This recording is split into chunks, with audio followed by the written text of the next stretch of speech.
Hi, I'm Daniel LeBeau, and welcome back to the Fourth Revolution, where I discuss stocks for your portfolio of the future. So the 11-year bull run may finally be coming to an end, with all the major indices dropping to roughly 25% off their most recent highs. But there's no reason to fret because there is opportunity on the horizon. Trump announced last night that there would be a travel ban to Europe, which would suspend travel for the next 30 days. He also spoke in platitudes about potential fiscal stimulus, but nothing specific. And this caused more fear for the markets because they want a specific plan, either to bail out some of the airlines and the hotels and other industries that were significantly impacted by the coronavirus. So the World Health Organization came out and identified this pathogen as a pandemic finally. So today was a disaster in the markets. The Dow was down almost 10% in intraday trading, which would have been on track for one of the worst days since the Great Depression and the flash crash of '87.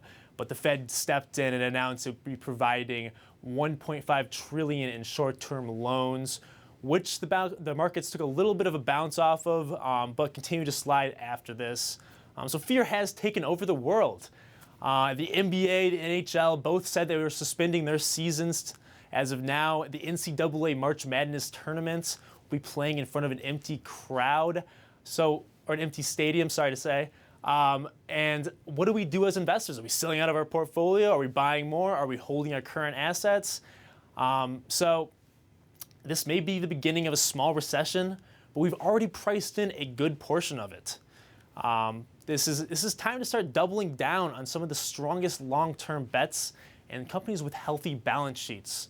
The only firms that I'm really worried about are ones that are over-leveraged and rely too heavily on their cash flows to pay off their interest and debts. So the banks are still very well capitalized, the markets are very liquid, and I think that there's still opportunity. This is just a fear-driven market, and a fear-driven market is one ripe with opportunity. So today, I'm going to talk about some of the positions that I put on today. So the first one was Disney. Disney has fallen down below 100 to its lowest level in over 3 years. I think this is a huge over-dramatized play by the markets. It's dropped way below its intrinsic value. And obviously, this is because of fear driven by the parks and some of their tourist attractions. And I think it's overplayed. I mean, obviously, this is going to cause some short-term grief for investors, as earnings will be significantly reduced in the next few quarters. But as this coronavirus blows over, and it has in countries like China and South Korea, as they have shown a decline in cases day to day, and I think it's going to blow over in the U.S. and Europe. But this is just a fear-driven trade, and I think it's created a great opportunity. As my thinking on this as a long-term investor is that the Disney company is moving towards the Disney Plus platform, which is the direct-to-consumer streaming platform that will be a huge competitor for Netflix as well as Amazon Prime Video. So as a long-term investor, I love Disney. Below 100, you couldn't buy it for a better price. And I bought some calls as well as some outright shares on this company today. Lockheed Martin is another company. This company relies on government contracts, with 70% of their income coming from the U.S. specifically.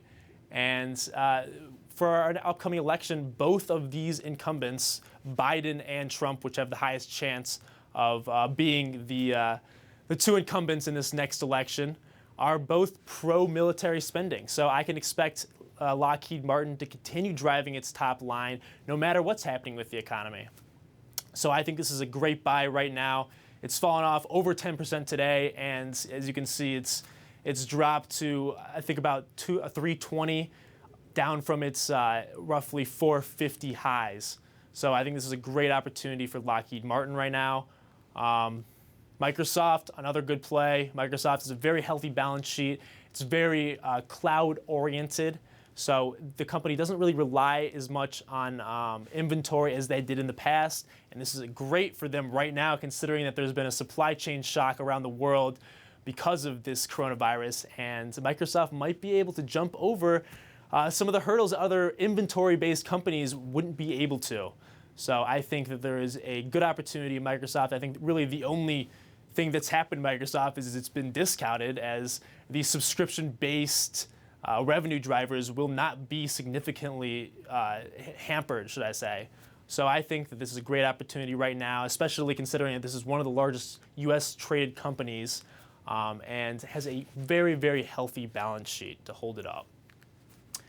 So Sea Limited, this company is based out of Southeast Asia and is the primary e-commerce as well as digital entertainment company in that region. And the region is blowing up as far as internet accessibility goes. More and more people are getting smartphones in Southeast Asia, and they're using Sea Limited apps. This company is driving significant top-line growth, with 2019 exhibiting 163% growth from the previous year. And this is a huge acceleration as well as a huge opportunity, as this stock has been trading below what I think is its intrinsic value. You can see that it's been fighting the coronavirus over the last few weeks. Its earnings were that first little peak you see at the end, and then dropped down a little bit from the coronavirus, and then we bounced right back up with some of the bounce backs we've seen in this downturn. And I think this is a great opportunity to jump into at any price between 50 and 40. So look forward for more opportunities as the evaluations ripen in the market today. So thank you for watching The Fourth Revolution, and I look forward to speaking to you guys next time.